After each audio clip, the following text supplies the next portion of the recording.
I'd never tried online dating. I'd never had the reason to. Usually my luck with guys was pretty decent, and even when it wasn't, I was just fine doing my own thing. After my last relationship fizzled out, I decided to avoid playing the dating game for a while. I had other things I wanted to devote my energy to, like promotion at work, something that was being dangled promisingly in front of me. A while turned into a few years of chronic singledom, which was apparently becoming an issue to everyone but me. And before I knew it, I was pushing spinsterhood at the ripe old age of 29. My family and friends had the good grace not to bring up their concerns directly, but when my mom started mentioning nice young men she'd met at church, I knew things were getting critical. Besides, it had been kind of a long time, hadn't it? Before Mom could start handing out my number like Halloween candy, I took the initiative to log onto one of those free dating sites and set up a profile. I wasn't expecting much. We didn't exactly live in a big city, and I felt like I'd exhausted the pool of eligible bachelors who might interest me, but I could at least point to it as a sign of my effort to rekindle a love life. I set up a few rules regarding who I might respond to.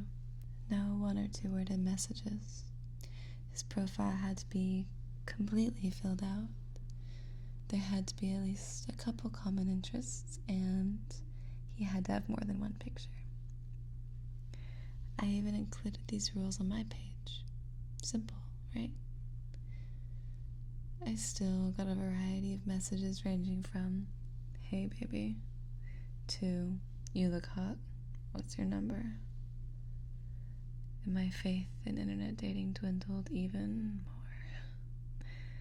I did go out with a couple of guys, but it felt forced and awkward, and I always left early with some half-hearted excuse.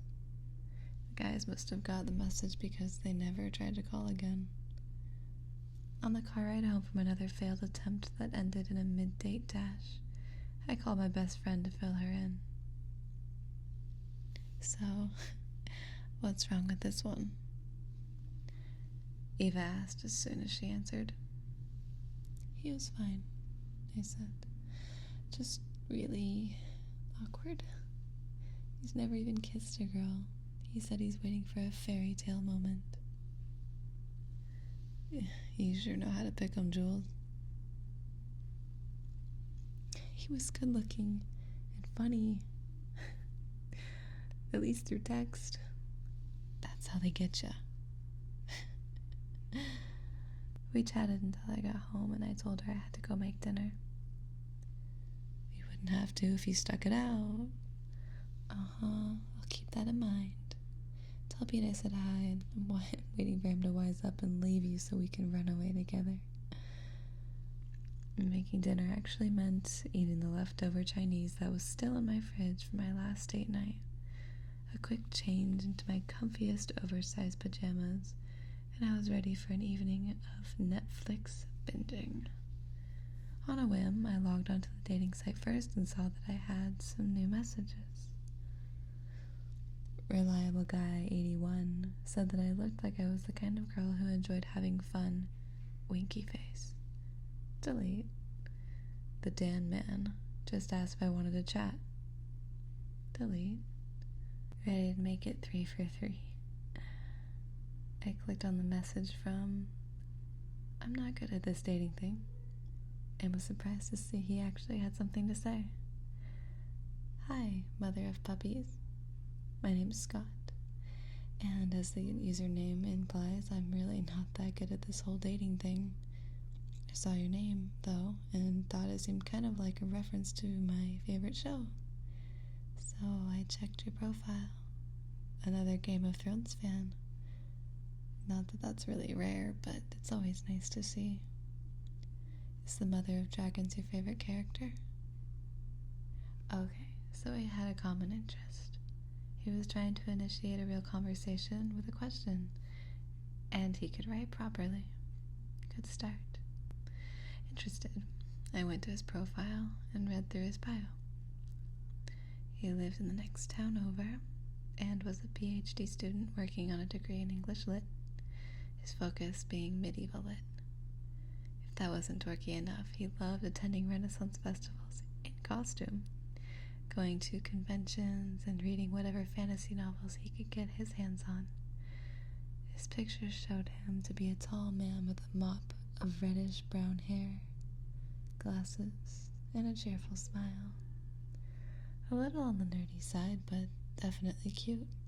I shot a response and returned to my previously scheduled plans with Jessica Jones. It was late by the time I was ready for bed, but I was curious as to whether he replied.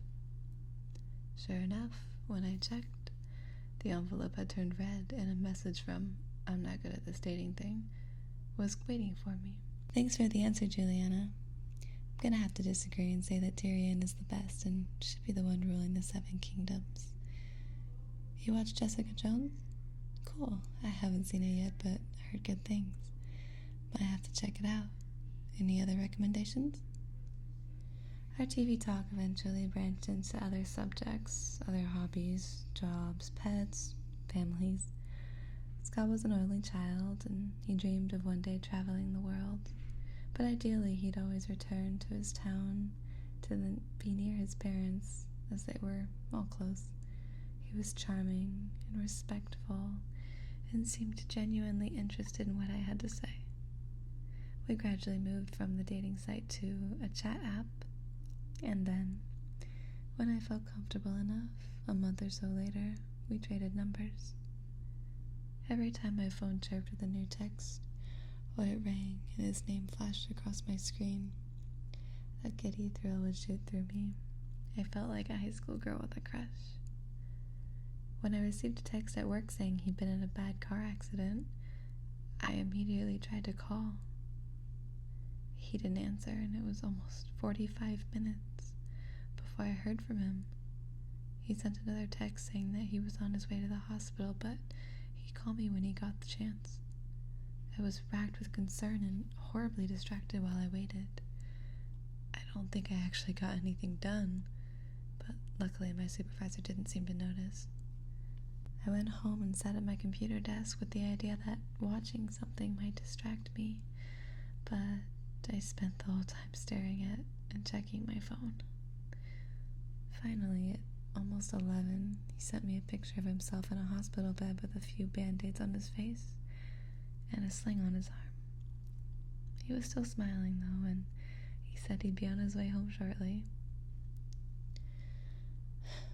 I was so relieved that he was okay, but I still told him he was an ass for worrying me like that. My phone buzzed. Let me make it up to you. How? Let me take you to dinner. You said you wanted to try that Italian restaurant by me that I told you about, right? I hesitated. I'm sure I had a lot of fun talking to him, and I thought I really liked him, but what if that changed in person? He must have interrupted my extended silence as discomfort, because he followed it up with, only if you want. It's okay if you don't. Well, that cinched it for me. Let's do it. The only problem I had with the arrangement was that I'd have to pick him up. His car had been totaled in the accident, and he had no other way of getting to the restaurant. I told him that it made me a little uncomfortable since it was our first time meeting, so he agreed that I should stay in my car and call him when I arrived. That way, you can always drive off if something doesn't feel right, or you just don't like how I look. Because I was going to his house, I told Eva everything about the date and made sure she had copies of a few of his pictures, his full name, his address, and the restaurant address before I left.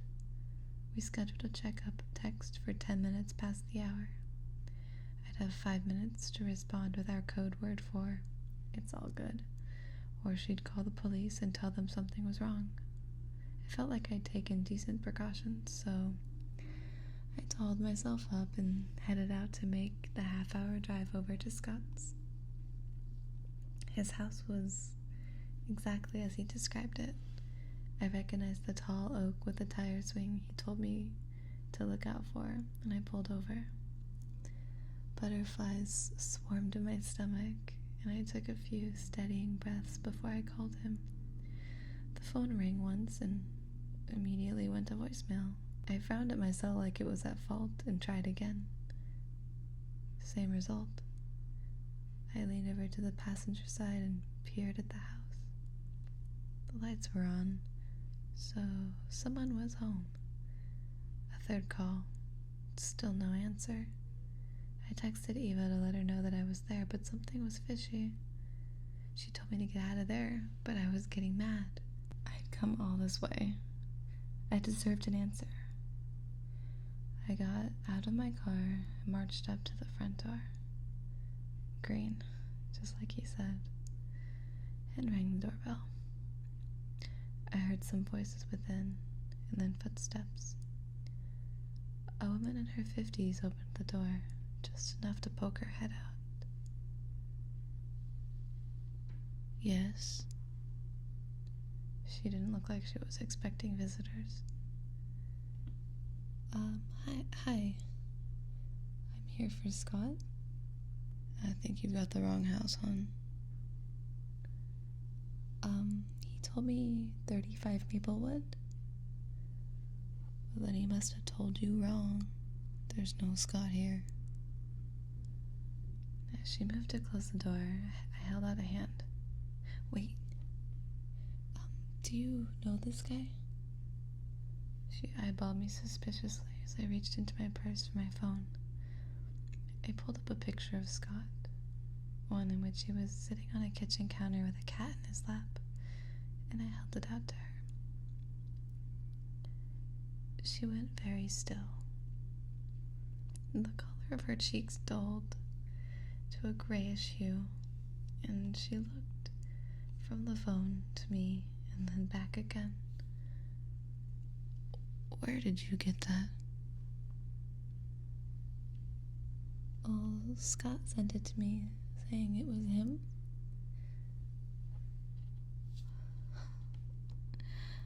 Well, I'm sorry.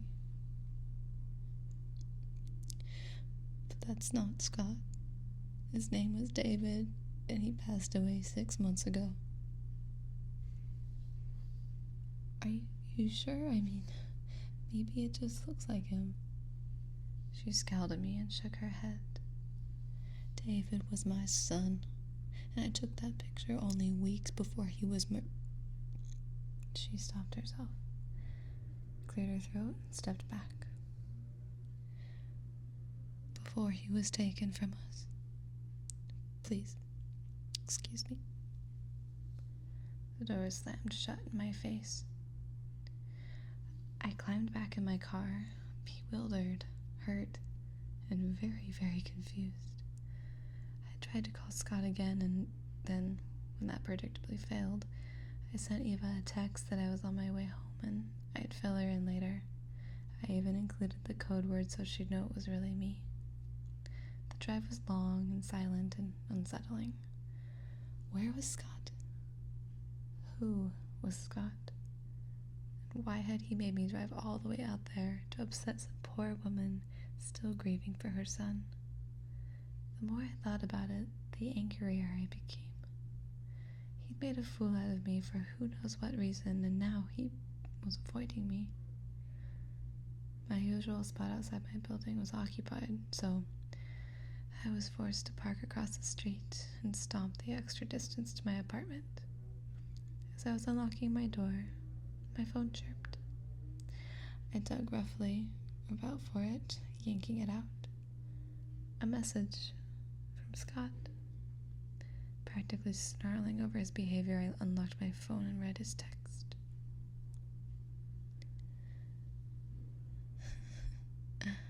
Thanks for coming and showing me the way home. I'll see you soon. It was followed by a picture of me from only moments before, walking into the front door of my apartment building.